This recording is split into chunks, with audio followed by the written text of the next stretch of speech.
Assalamu alaikum. First of all, Jummah Mubarak to everyone and welcome to day 5 Introduction to CSS. 90 to 95% of HTML जो कि आप अपने future career के अंदर use करेंगे practically, उसके बारे में हमने बात ऑलरेडी कर ली हुई है। आज से हम डिस्कशन स्टार्ट करेंगे कि CSS क्या है और इसका यूज़ करके आप किस तरह अपने HTML डॉक्यूमेंट्स को ज़्यादा खूबसूरत बना सकते हैं। How you can style your HTML document using CSS। अब फर्स्ट ऑफ ऑल हम डिस्कस करते हैं कि CSS का मतलब क्या है। Now CSS stands for cascading style sheets. अब यहाँ पे स्टाइल शीट्स से हमें पता लग रहा है कि ये HTML डॉक्यूमेंट को स्टाइल करने के लिए यूज़ होती है। अब ये कैस्केडिंग का क्या मतलब है? कैस्केडिंग का जनरल मतलब ये है कि जो भी चीज़ सबसे बाद में प्रोसेस होगी वही इफ़ेक्टिव होगी। अब CSS में इसका क्या मतलब है? मतलब सिंपल ये है कि अगर हमारे पास H1 टैग है कोई और हम चाहते हैं कि हम उसको रेड कलर करते हैं, लेकिन बाद में दूसरी लाइन में हमने कह दिया है कि उसको ब्लू कलर कर दो, तो यहाँ पे जो सबसे बाद में चीज़ बताई जाएगी उसी पे इफ़ेक्ट भी होगा। तो यहाँ पे हमारा H1 ब्लू कलर का हो जाएगा। इसका मतलब सिर्फ कैस्केड का ये है कि जो चीज़ सबसे बाद में बताई जाएगी उसी पे सबसे ज़्यादा इफ़ेक्ट होगा, उसी की सबसे ज़्यादा प्रायोरिटी होगी। अब हम बात करते हैं कि कैसे एग्जैक्टली आप CSS का यूज़ करके अपने HTML के एलिमेंट को स्टाइल करेंगे। इसके लिए आप CSS का रूल फॉलो करेंगे। और रूल क्या कहता है कि सबसे पहले तो जिस भी HTML के एलिमेंट को आपने स्टाइल करना है उसको उसके नेम से सिलेक्ट करो। अब सिलेक्टर 3 किस्म के हो सकते हैं। एक सिंपल सिलेक्टर हो सकता है, एक आईडी सिलेक्टर हो सकता है और एक क्लास सिलेक्टर हो सकता है। हमने HTML के अंदर बात की थी कि आप अपनी HTML को क्लासेस से भी नेम दे सकते हो और आईडी से भी नेम दे सकते हो, लेकिन हम अपनी अप्रोच हमारी क्या है कि हमने हमेशा क्लासेस से अपनी HTML एलिमेंट्स को नेम करना है। तो यहाँ पे आप प्रैक्टिकल इम्प्लीकेशन देख सकते हो। यहाँ पे हमारे पास एक H2 सिलेक्टर है, हमारे पास एक आईडी सिलेक्टर है और हमारे पास ये लास्ट पे एक क्लास सिलेक्टर है। ये क्या है? Class selector.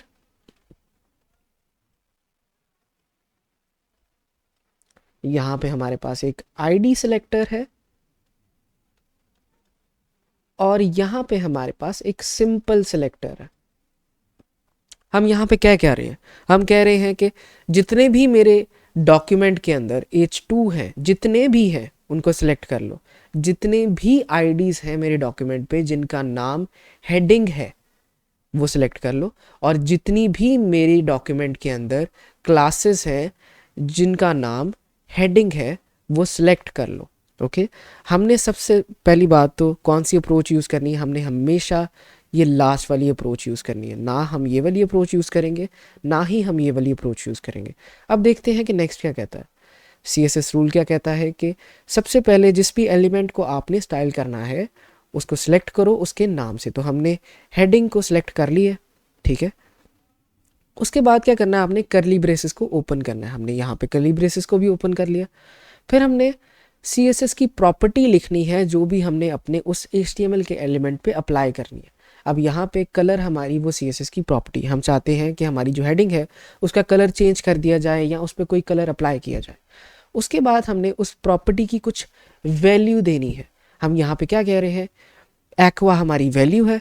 तो सिंपल पूरा इस ब्लॉक का मतलब क्या हुआ कि मेरे पास एक हेडिंग नाम की क्लास है, उसका कलर एक्वा रख दो और लास्ट पे हमने सेमी कॉलन लगा देना है, जिसका मतलब ये होगा कि ये एक प्रॉपर्टी या ये एक स्टाइल था जो मैं देना चाहता था। इसके बाद मैं आगे स्टाइल्स दे सकता हूँ, लेकिन अभी मैंने यही स्टाइल दिया और उसके बाद हम अपने ब्लॉक को क्लोज कर देंगे।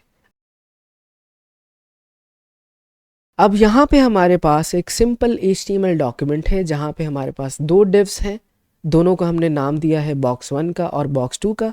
हमने इसकी नेमिंग की है क्लासेस से। ऑलवेज रिमेंबर कि आपने अपने HTML की नेमिंग क्लासेस के ज़रिए ही करनी है। और इन दोनों बॉक्सेस के अंदर हमारे पास कंटेंट क्या है? box1 और box2। और ब्राउज़र में हमारे दोनों बॉक्सेस, दोनों डिव्स कुछ इस तरह दिख रहे हैं। अब फर्स्ट ऑफ ऑल मुझे इन दो डिव्स को स्टाइल करने से पहले एक CSS की फ़ाइल चाहिए जिसके ज़रिए मैं इन चीज़ों को सिलेक्ट कर सकूं और फिर इनके अंदर कुछ स्टाइल्स अप्लाई कर सकूं। तो सबसे पहले हम CSS की एक फ़ाइल बनाएंगे अपने ही फोल्डर के अंदर। हम यहाँ पे न्यू फाइल क्रिएट करेंगे और उसका नाम रखेंगे styles.css। अब मुझे किसी तरीके से इस HTML डॉक्यूमेंट को अपनी उस स्टाइल शीट के साथ कनेक्ट करना है या लिंक करना है। वो करने के लिए आप क्या करोगे, आप टाइटल के बिल्कुल ऊपर यहाँ पे लिंक टैग का यूज़ करोगे और लिंक टैग :CSS। अब ये यहाँ पे क्या कह रहा है, ये लाइन यहाँ पे ये कह रही है कि इस डॉक्यूमेंट को, इस सारे डॉक्यूमेंट को लिंक कर दो एक स्टाइल शीट के साथ, और उस स्टाइल शीट का नाम क्या है, styles.css। हमारी स्टाइल शीट का नाम है styles.css। अब होगा क्या, इस डॉक्यूमेंट में जितने भी स्टाइल्स होंगे वो इस स्टाइल शीट के ज़रिए लिए जाएंगे। अब हम क्या करते हैं, हम ट्राई करते हैं कि हम अपने पहले बॉक्स को स्टाइल करें। CSS का रूल हमें क्या कहता है कि जो भी HTML का एलिमेंट आपने स्टाइल करना है तो फर्स्ट ऑफ ऑल उसको उसके नाम से सिलेक्ट करो। यहाँ पे हमारा नाम क्या है, box1, और हमारे पास क्या है, क्लास। तो हम क्लास सेलेक्टर का यूज़ करेंगे। हम अपनी CSS की फाइल के अंदर जाएंगे, हम क्लास सेलेक्टर का यूज़ करेंगे। क्लास सेलेक्टर की को कैसे आप यूज़ करते हो, आप डॉट लिखते हो और अपनी क्लास का नाम लिखते हो। हमारी क्लास का नाम क्या है, box/1। उसके बाद हम करली ब्रेसेस ऑन करते हैं। करली ब्रेसेस ओपन करने के बाद हम यहाँ पे कुछ CSS की प्रॉपर्टी लिखते हैं। अब फॉर एग्जांपल मेरी CSS की एक प्रॉपर्टी है, मैं चाहता हूँ कि मेरा box1 उस पर कोई कलर हो जाए। अब कलर मेरी एक प्रॉपर्टी है और उस box1 पे कलर कौन सा हो, हम यहाँ पे कॉलन लगाएंगे। मैं कहता हूँ कि मेरा box1 रेड हो जाए। ओके, अब रेड करने के बाद लास्ट पे मैंने सेमी कॉलन लाजमी लगाना है। अब मैं इसको सेव करता हूँ, इसको रीलोड करता हूँ, तो हम देखते हैं कि हमारा box1 रेड हो चुका है। सिमिलरली box2 को सिलेक्ट करते हैं, हम कहते हैं .box2, डॉट क्यों, क्योंकि क्लास सिलेक्टर है, और box2 के अंदर हम कलर कर देते हैं ब्लू वायलेट और लास्ट में सेमी कॉलन लगा देते हैं। अब हम इसको रीलोड करते हैं तो हमारा box2 कुछ पर्पल कलर का हो गया है और box1 कुछ रेड कलर का हो गया। अब हम क्या करते हैं कि अपने box2 का फॉन्ट साइज़ बड़ा करते हैं। तो इसी सेमी कॉलन के बाद आप फॉन्ट साइज़ लिखेंगे यहाँ पे, और यहाँ पे मैं कहता हूँ कि मेरा box1 जो है उसका साइज़ 20 पिक्सल का हो जाए, और लास्ट पे आप सेमी कॉलन लगा दोगे। अब जैसे मैं रीलोड करता हूँ तो मेरा box1 जो है वो थोड़ा सा बड़ा हो गया। अब क्या होगा कि अगर मैं सेमीकोलन नहीं लगाता, तो अगर आप नहीं लगाओगे तो यहाँ पे एरर आ जाएगा। मेक श्योर कि आप अपनी CSS की हर स्टाइलिंग लाइन के एंड पे एक सेमीकोलन लगा रहे हो। अब क्या होगा कि अगर मैं इसी box1 को दोबारा से सिलेक्ट करता हूँ और लास्ट पे मैं कह देता हूँ कि इसका जो फॉन्ट साइज़ है वो 50 है और इसका जो कलर है वो है ग्रीन, तो क्या ख्याल है कि ये वाला अप्लाई होगा कि ये वाला अप्लाई होगा। हम रीलोड करते हैं तो जो लास्ट पे हमने प्रॉपर्टी लिखी थी स्टाइलिंग की, या जो भी स्टाइलिंग ब्लॉक हमने लास्ट पे लिखा था वही अप्लाई हुआ। अब यहाँ पे आपकी CSS का मतलब क्या था, कैस्केडिंग स्टाइल शीट। हमने मतलब पढ़ा था कैस्केडिंग का क्या है, कि जो भी चीज़ सबसे बाद में अप्लाई की जाएगी वही सबसे ज़्यादा इफ़ेक्टिव होगी। ओके, तो box1 यहाँ पे लास्ट पे अप्लाई हुआ। लास्ट पे हमने क्या कहा कि ग्रीन कलर है और फॉन्ट साइज़ ग्रीन 50 पिक्सल है, तो वही चीज़ उस पर अप्लाई भी हुई। अब सिमिलरली ये ब्लॉक्स के अंदर भी चीज़ चलेगी। अगर ब्लॉक के अंदर ही मैं कह देता हूँ कि उसका कलर जो है येलो है और इसको रीलोड करता हूँ तो अब वो येलो हो जाएगा। तो सिंपल यहाँ पे कैस्केडिंग हो रही है। जो चीज़ें आपने जहन में रखनी है वो ये है कि आप हमेशा हमेशा क्लास सेलेक्टर का यूज़ करेंगे, हमेशा क्लास सेलेक्टर का यूज़ करना है आपने। और सेकंड चीज़ क्या है, पहली चीज़ क्या है, हमेशा क्लास सेलेक्टर का यूज़ करना है। सेकंड चीज़ क्या है कि आपने CSS के रूल को फॉलो करना है। CSS का रूल क्या कहता है कि आप पहले सिलेक्ट करोगे किसी एलिमेंट को उसके नाम से जो कि क्लास का नेम होगा। उसके बाद आप ब्रेसेस को ओपन करोगे, ब्रेसेस के अंदर आप अपनी स्टाइलिंग लिखोगे। स्टाइलिंग आप कैसे लिखते हो, आपके पास एक CSS की प्रॉपर्टी होती है और उस CSS की प्रॉपर्टी की कुछ वैल्यू होती है, और लास्ट पे आप सेमीकोलन लगा के बता दोगे कि सबसे पहली प्रॉपर्टी मैं ये वाली अप्लाई करना चाहता हूँ, फिर आप दूसरी प्रॉपर्टी अप्लाई करो, फिर तीसरी करो, एंड सो ऑन। अब हम बात करते हैं कि आप कितने तरीकों से CSS को लिख सकते हो। तो CSS लिखने के आपके पास 3 वेज हैं। आप इनलाइन CSS लिख सकते हो, आप इंटरनल CSS लिख सकते हो, और आप एक्सटर्नल CSS लिख सकते हो। अब इट इज़ ऑलवेज रिकमेंडेड कि आप एक्सटर्नल CSS ही यूज़ करो। इन दोनों चीज़ों को तो आप भूल ही जाओ। लेकिन हम फिर भी बात करते हैं कि इनलाइन CSS क्या है। इनलाइन मतलब कि आप HTML एलिमेंट के अंदर ही CSS लिख दो, और इंटरनल मतलब कि आप HTML डॉक्यूमेंट के अंदर कुछ डिक्लेरेशन दोगे और फिर आप अपनी CSS को लिखोगे। अब इनलाइन CSS क्या होगी कि आप अपने एलिमेंट के अंदर एक स्टाइल टैग दो, और यहाँ पे आप डायरेक्ट को कि इसका कलर रेड है या ब्लू है या जो भी आपने स्टाइल देना, ये वे आपने बिल्कुल यूज़ नहीं करना। सेकेंडली हम डिस्कस करते हैं कि इंटरनल CSS क्या है। इंटरनल CSS आप अपने हेड टैग के नीचे स्टाइल टैग का यूज़ करेंगे, और इसके अंदर आप कहेंगे कि आपका जो div है या आपका जो box 1 है उसको कलर कर दो रेड। अगेन आपने ये वाली अप्रोच का भी यूज़ नहीं करना। आपको जो सी अप्रोच बताई गई है, आपने हमेशा हमेशा एक अलग फ़ाइल बनानी है CSS की, उस फाइल को अपने HTML डॉक्यूमेंट के साथ कनेक्ट करना है, और इस चीज़ को आप कहते हो कि एक्सटर्नल CSS। आपकी CSS की फ़ाइल एक्सटर्नली पड़ी है, जिसका मतलब ये है, जिसका फ़ायदा ये है कि आपकी एक फ़ाइल है जिसके अंदर सारा का सारा CSS का सारा काम हुआ है, एक आपकी फ़ाइल है जिसके अंदर सारा का सारा HTML का काम हुआ है। दोनों चीज़ों को आप सेपरेट कर रहे हो, आपका जो भी काम है वो क्लीन है। तो आपने हमेशा कौन सी CSS का यूज़ करके अपनी स्टाइलिंग करनी है? आपने हमेशा एक्सटर्नल CSS यूज़ करनी है, और इन दोनों ऊपर वाली चीज़ों को आप भूल जाएं, आपने इनका कभी यूज़ नहीं करना। अब हमने ऑलरेडी ये बात कर ली हुई है कि हम अपने HTML के डॉक्यूमेंट को CSS की फ़ाइल के साथ कैसे कनेक्ट करेंगे या लिंक कैसे करेंगे। फिर भी दोबारा देख लेते हैं। हमने अपने हेड टैग के अंदर टाइटल के बिल्कुल ऊपर एक लिंक टैग का यूज़ करना, और लिंक टैग के अंदर हमने अपनी CSS की फ़ाइल का रेफरेंस देना है। अब इस लाइन का बेसिकली मतलब क्या है कि इस HTML डॉक्यूमेंट के अंदर जितने भी स्टाइल अप्लाई होंगे वो इस स्टाइल शीट्स के ज़रिए अप्लाई होंगे।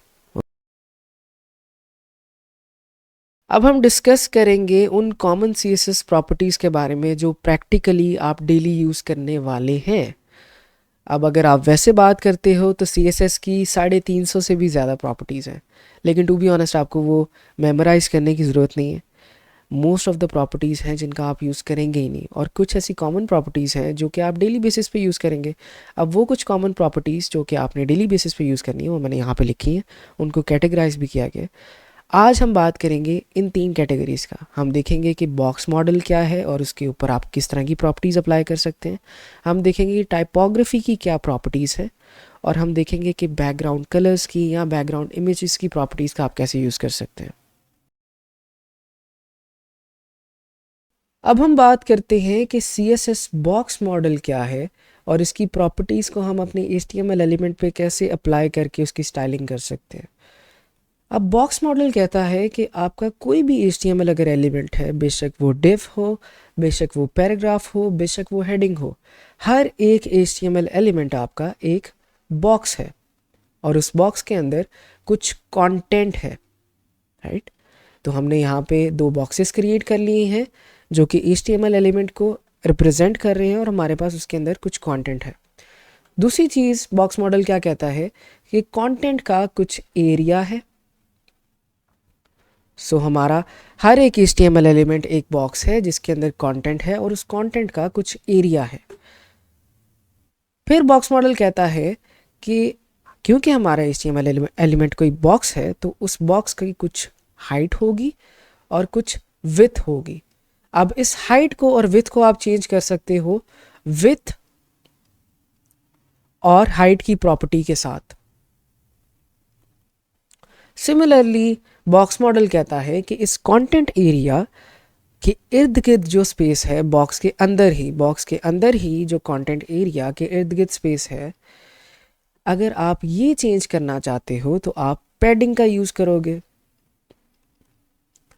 तो अगर आपने कंटेंट एरिया के इर्द गिर्द बॉक्स के अंदर ही स्पेस को चेंज करना है, इंक्रीज करना है या डिक्रीज करना है, बेशक हॉरिजॉन्टली या फिर वर्टिकली, तो आप पैडिंग का यूज़ करोगे।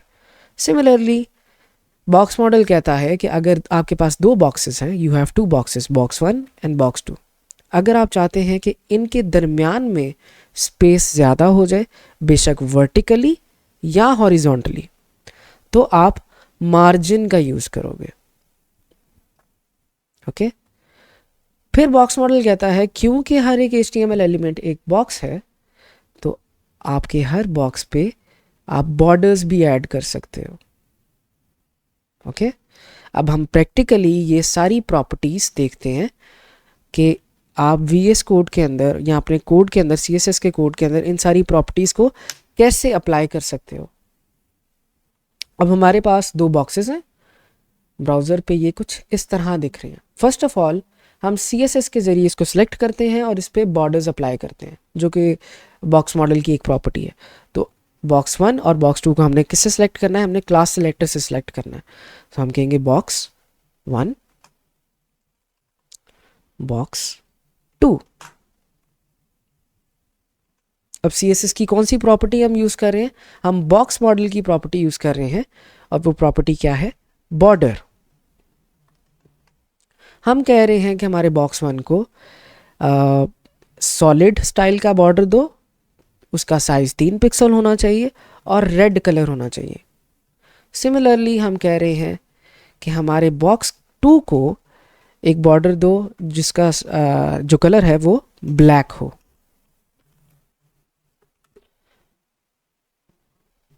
अब सिर्फ बॉर्डर आने से ही हमें कुछ चीज़ें कंफर्म हो गई हैं। बॉक्स मॉडल ने क्या कहा था कि CSS हमारा जो भी HTML एलिमेंट है वो एक बॉक्स है। तो यहाँ पे हमें पता है कि हमारे पास एक बॉक्स 1 है और बॉक्स 2 है, उसके बॉर्डर से हमें पता लग रहा है कि वो एक बॉक्स है। उसके बाद बॉक्स मॉडल ने कहा था कि हमारे पास कुछ कंटेंट होगा और कंटेंट का एरिया होगा। अब जैसे ही मैं बॉक्स 1 के कंटेंट को सिलेक्ट करता हूँ तो सारा बॉक्स सेलेक्ट नहीं हो रहा, ये बॉक्स 1 के कंटेंट के राइट के साइड पे मेरे पास सारी स्पेस है। सिमिलरली बॉक्स 2 के साइड पे भी मेरे पास सारी स्पेस है। अब अगर मैं चाहता हूँ कि मैं इस कंटेंट एरिया और इस स्पेस को इंक्रीज़ या डिक्रीज़ करूँ बॉक्स के अंदर रहते हुए ही, तो मैं किस प्रॉपर्टी का यूज़ करूँगा, मैं पैडिंग का यूज़ करूँगा। पैडिंग का यूज़ हम तब करते हैं जब आप अपने कंटेंट एरिया के इर्द गिर्द की स्पेस को बॉक्स के अंदर रहते हुए कम या ज़्यादा करना चाहते हो, तो हम पैडिंग का यूज़ करेंगे। हम कहेंगे कि हमारे बॉक्स के अंदर 20 पिक्सल की पैडिंग है। इसका मतलब ये है कि ये जो बॉक्स 1 है इसका कंटेंट अब अंदर को चला जाएगा और आपके बॉक्स के इंटरनल जो स्पेस है वो ज़्यादा हो जाएगी, कुछ इस तरह। ओके अब जो आपके कंटेंट के इर्द गिर्द का एरिया है वो 20 पिक्सल बढ़ गया है। अगर मैं इसको 50 करता हूँ तो ये और बढ़ जाएगा। सिमिलरली हमने कहा था आप हॉरिजॉन्टली भी कर सकते हो, वर्टिकली भी कर सकते हो। अब हम बॉक्स 2 पे इसको एक साइड पे अप्लाई करते हैं। हम कहते हैं कि पैडिंग लेफ़्ट जो है, यानी कि लेफ़्ट साइड पे जो पैडिंग है वो 50 पिक्सल इंक्रीज कर दो। तो बॉक्स 2 के लेफ़्ट साइड पे 50 पिक्सल पैडिंग बढ़ जाएगी, ठीक है। और हमारा वर्टिकली कोई फ़र्क नहीं पड़ा, हमारा राइट से भी कोई फ़र्क नहीं पड़ा। अब हम बात करते हैं कि दो बॉक्सेस के दरमियान आप किस तरह स्पेस क्रिएट कर सकते हो। तो हमने बॉक्स मॉडल ने कहा था कि दो बॉक्सेस के दरमियान आप स्पेस अगर आपने क्रिएट करनी है तो आप मार्जिन प्रॉपर्टी का यूज़ करोगे। तो अब यहाँ पे हम मार्जिन का यूज़ करते हैं। हम कहते हैं कि बॉक्स 1 को चारों तरफ से 50 पिक्सल का मार्जिन दे दो। जैसे ही हम रीलोड करते हैं तो बॉक्स 1 जो है उसके इर्द गिर्द चारों तरफ मार्जिन आ गया 50 पिक्सल का।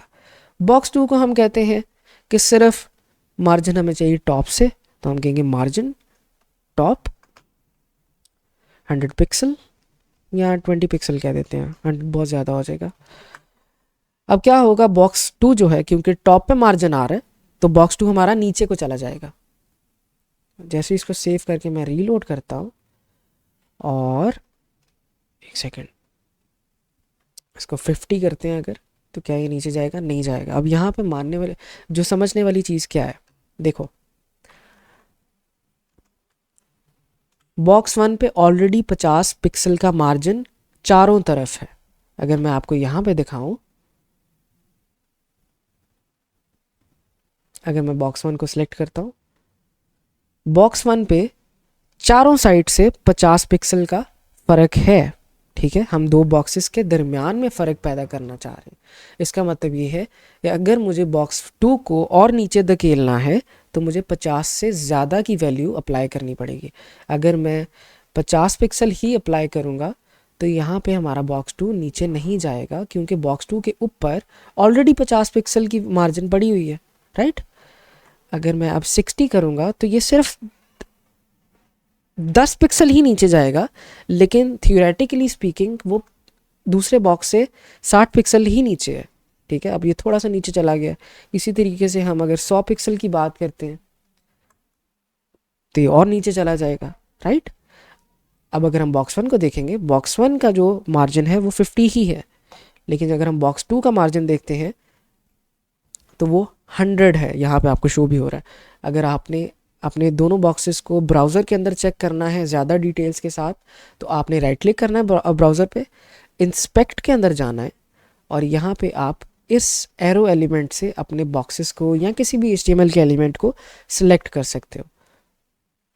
अब हमने कौन कौन सी प्रॉपर्टी के बारे में बात की, हमने पैडिंग भी देख ली, हमने मार्जिन्स भी देख लिए, हमने बॉर्डर्स भी देख लिए, जिसकी वजह से हमें ये भी प्रूफ हो गया कि हर HTML एलिमेंट एक बॉक्स है, हर बॉक्स के ऊपर एक बॉर्डर लग सकता है। बॉक्सेस के दरमियान में अगर आपने स्पेस को क्रिएट करना है तो आप मार्जिन्स का यूज़ करोगे। अगर बॉक्सेस के अंदर आपने कंटेंट एरिया के इर्द गिर्द स्पेस को क्रिएट करना है तो आप पैडिंग का यूज़ करोगे। और लास्टली एक लास्ट बिल्कुल छोटी सी एक प्रॉपर्टी है आपके पास, वो क्या है कि क्योंकि हर एक HTML एलिमेंट एक बॉक्स है तो आप अपने बॉक्स की साइजिंग कर सकते हो।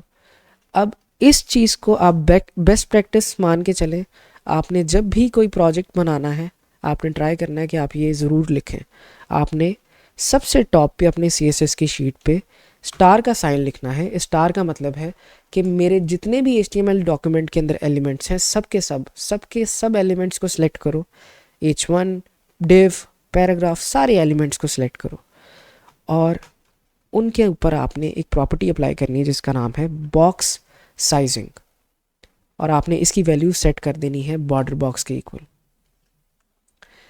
ये one of the best practices है। ये भी आपको बॉक्स मॉडल की ही प्रॉपर्टी है बेसिकली।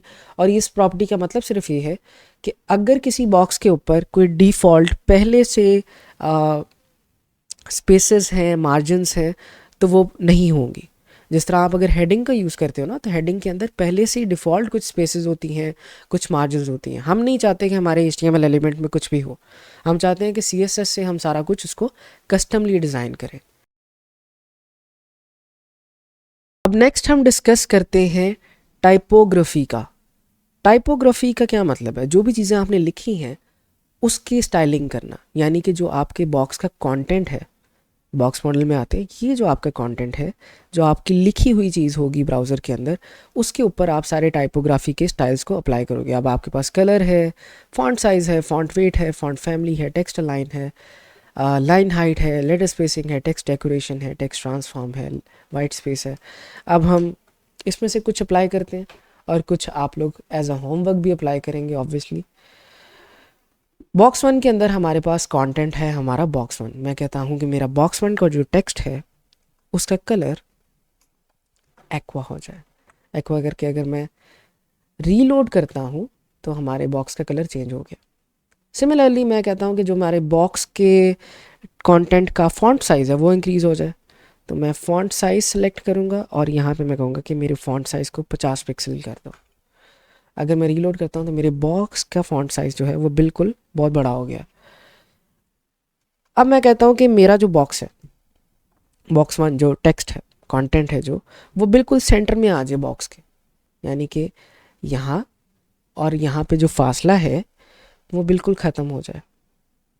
तो मैं यहाँ पे लिखूँगा टेक्स्ट अलाइन सेंटर। इसका मतलब ये है कि जो मेरा कंटेंट है उसकी अलाइनमेंट सेंटर कर दो। बाय डिफ़ॉल्ट हमारे टेक्स्ट की अलाइनमेंट होती है लेफ़्ट पे, तो जैसे ही मैं इसको रीलोड करता हूँ तो हमारा ये सेंटर में आ गया। ठीक है, अब ये सेंटर में क्यों आया इस चीज़ को भी समझ लेते हैं। पहले तो ये पैडिंग को हटाते हैं। पैडिंग को अगर हटाएंगे तो क्या होगा, जो हमारे इर्द गिर्द की स्पेस है वो कम हो जाएगी और बॉक्स 1 जो है वो आपको और बड़ा नज़र आएगा थोड़ा सा। ठीक है, अब इर्द गिर्द की स्पेस कम हो गई। अब जैसे ही मैं पैडिंग को 50% डालता हूँ, इसका मतलब सिर्फ ये है 50 पिक्सल ऊपर से भी मेरे पास स्पेस आ जाएगी बॉक्स के अंदर, 50 पिक्सल मुझे नीचे से भी स्पेस मिल जाएगी मेरे कंटेंट के नीचे से बॉक्स के अंदर ही। इसी तरह मुझे लेफ़्ट पे भी मिल जाएगी, राइट पे भी मिल जाएगी। जैसे ही मैं इसको रीलोड करता हूँ तो ऐसे कुछ हमारे पास स्पेस आ गई है। नेक्स्ट हम देखते हैं फॉन्ट वेट को और टेक्स्ट ट्रांसफॉर्म को। अब जो आप लोग बोल्ड वगैरह या इटैलिसाइज कर रहे थे ना वहाँ पे HTML के अंदर, उसकी जगह आपने यहाँ पे इस तरह की चीज़ें यूज़ करनी है। आपने अब फॉन्ट वेट जोन सा है अपना डिसाइड करना है। फॉन्ट वेट क्या होगा आपका, कि आपका जो टेक्स्ट है वो कितना पतला है या कितना मोटा है। तो यहाँ पे अगर मैं इसको 100 करूँगा और इसको रीलोड करूँगा तो मेरा टेक्स्ट बिल्कुल पतला नहीं हो रहा। ये क्यों नहीं हो रहा? अगर मैं इसको 300 करता हूँ तो, अगर मैं इसको 900 करता हूँ तो ये बहुत मोटा हो गया। ओके, शायद ये फॉन्ट साइज़ की वजह से हो रहा है। तो अगर फॉन्ट वेट आप बेसिकली चेंज करोगे तो होगा क्या, आपका टेक्स्ट यहाँ तो बहुत ज़्यादा बोल्ड हो जाएगा, यहाँ तो बहुत ज़्यादा पतला पतला सा आपके करेक्टर्स हो जाएंगे। सिमिलरली अब हम बात करते हैं, नेक्स्ट हमने कौन सा देखा था, अब जिस तरह मुझे भी नहीं याद रहते ऑब्वियसली, आपने ये चीज़ें याद नहीं करनी। आपको जब भी किसी चीज़ की ज़रूरत होगी आप सिंपली गूगल पे जाओगे, वहाँ पे जाके सर्च करोगे कि फॉर एग्जांपल आपने अपने टेक्स्ट के नीचे अंडरलाइन लगानी है तो आप लिखोगे CSS अंडरलाइन और वहाँ पे जो भी प्रॉपर्टी आएगी आप उसका यूज़ करोगे। अब हम बात करते हैं टेक्स्ट ट्रांसफॉर्म की। हम कहेंगे टेक्स्ट ट्रांसफॉर्म। अब ये सारी प्रॉपर्टीज़ हमारे कंटेंट के ऊपर अप्लाई हो रही हैं। टेक्स्ट ट्रांसफॉर्म, अगर मैं अपर केस कहता हूँ तो जितने भी मेरे कैरेक्टर हैं वो अपर केस हो जाएंगे, यानी कि कैपिटल लेटर्स हो जाएंगे। ठीक है, अगर मैं लोअर केस कहता हूँ तो सारे मेरे कैपिटल जो लेटर्स हैं वो लोअर केस हो जाएंगे, सिंपल, राइट। अब इसी तरीके से अब हम बात करते हैं हमारी नेक्स्ट कैटेगरी की, जो कि है बैकग्राउंड्स एंड कलर्स। अब इसका मतलब क्या है कि आप अपने बॉक्स के ऊपर कोई ना कोई बैकग्राउंड अप्लाई कर रहे हो, वो इमेज भी हो सकती है, वो कलर भी हो सकती है। आप अपनी बैकग्राउंड की ओपेसिटी भी सेट कर सकते हो। ओपेसिटी का मतलब होता है कि आपके बैकग्राउंड में कितने ट्रांसपेरेंसी है और कितनी ट्रांसपेरेंसी नहीं है। अब हम अपने एक बॉक्स पे, बॉक्स 1 पे हम बैकग्राउंड कलर एक लगाते हैं और हम कहते हैं कि हमारा बॉक्स जो 1 है उसके ऊपर ब्लू वायलेट बैकग्राउंड कलर। अब जैसे इसको मैं रीलोड करता हूँ तो कुछ इस तरह का हो जाता है, राइट। और बॉक्स 2 के ऊपर अब हम बैकग्राउंड इमेज ऐड करते हैं। तो फर्स्ट ऑफ ऑल हम इमेज निकाल लेते हैं unsplash.com।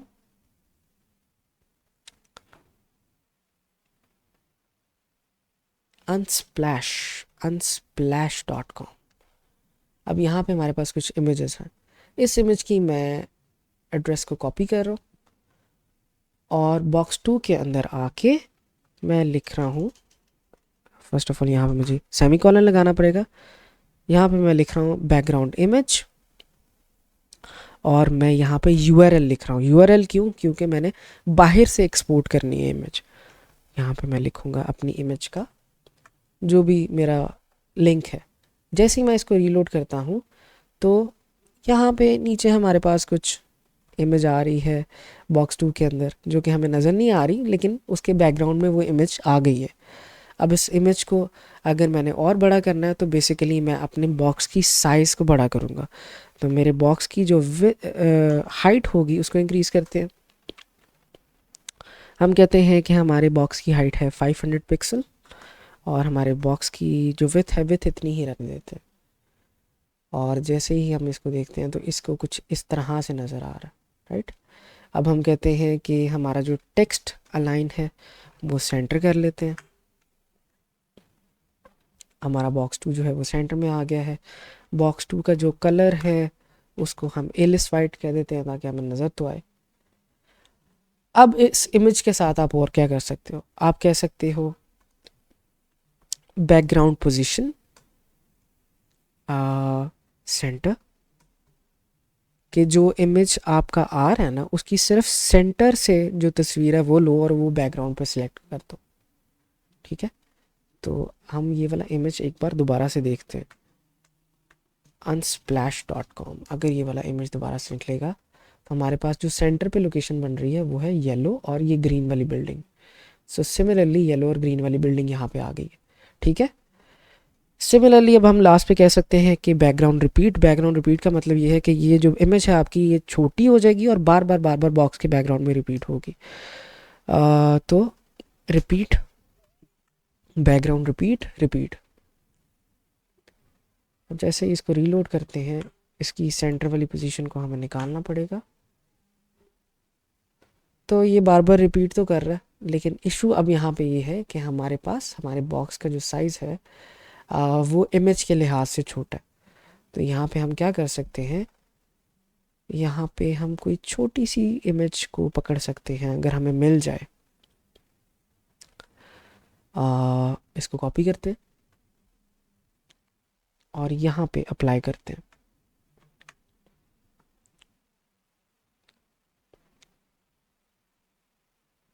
जैसे ही इसको आप रीलोड करते हो तो अब ये बिल्कुल ऊपर वाली साइड पे चला गया है। सिमिलरली बैकग्राउंड पोजीशन सेंटर अब कुछ इस तरह का आ गया। इसको किस तरह हम करेक्ट कर सकते हैं, let's see. Background, background size हम क्या करते हैं, हम इसको कवर पे कर देते हैं। अब क्या होगा कि ये पूरी इमेज जो है वो टोटली तौर पे कवर हो रही होगी। अब ये कवर हो गई है। उसके बाद अब हम लगाते हैं यहाँ पे बैकग्राउंड रिपीट और हम कहते हैं कि इस इमेज को इसी साइज के अंदर रिपीट करो।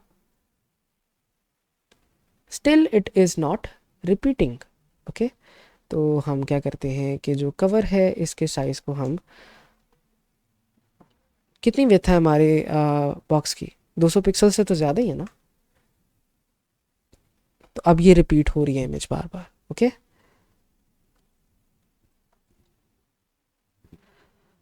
तो अब हमने आज किया क्या है, हमने बेसिकली CSS को लिखते कैसे हैं ये देखा है, CSS के रूल्स क्या है ये देखा है, CSS बॉक्स मॉडल क्या है ये देखा है।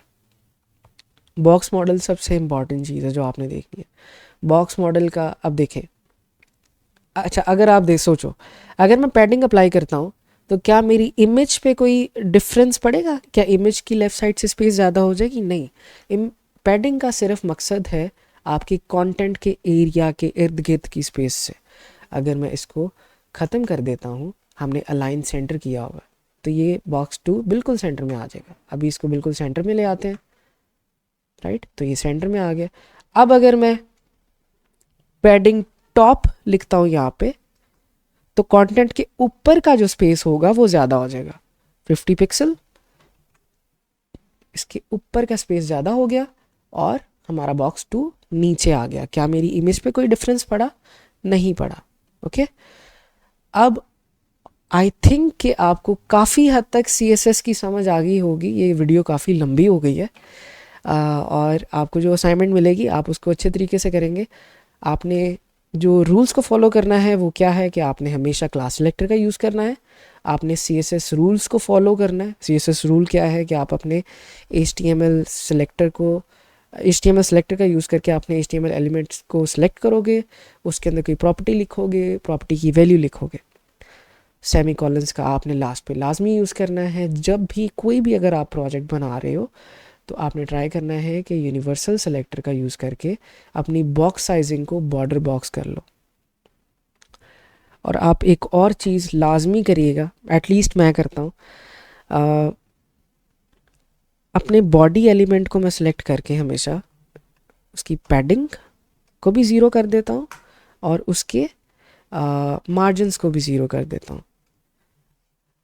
हम ये चाहते हैं कि जितनी भी स्टाइलिंग हम करें हम खुद करें। अगर किसी बॉक्स पे कोई डिफ़ॉल्ट स्टाइल है तो हम नहीं चाहते कि वो रहे, हम चाहते हैं कि सारी स्टाइलिंग हम खुद ब खुद करें।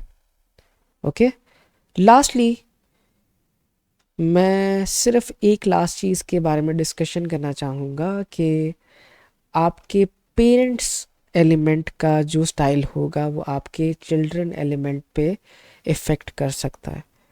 वो क्या है कि अगर आपके पास एक डिव है और उसके अंदर एक पी है और ये कह देते हैं कि हम आई एम चिल्ड्रन एलिमेंट, और ये डिव के अंदर हम लिख देते हैं I am paragraph element parent. अब हो क्या रहा है, हम पेरेंट किसको कह रहे हैं, चिल्ड्रन किसको कह रहे हैं? जो डिव है उसको हम पेरेंट कह देते हैं, जो पी टैग है इसको हम कह देते हैं चिल्ड्रन।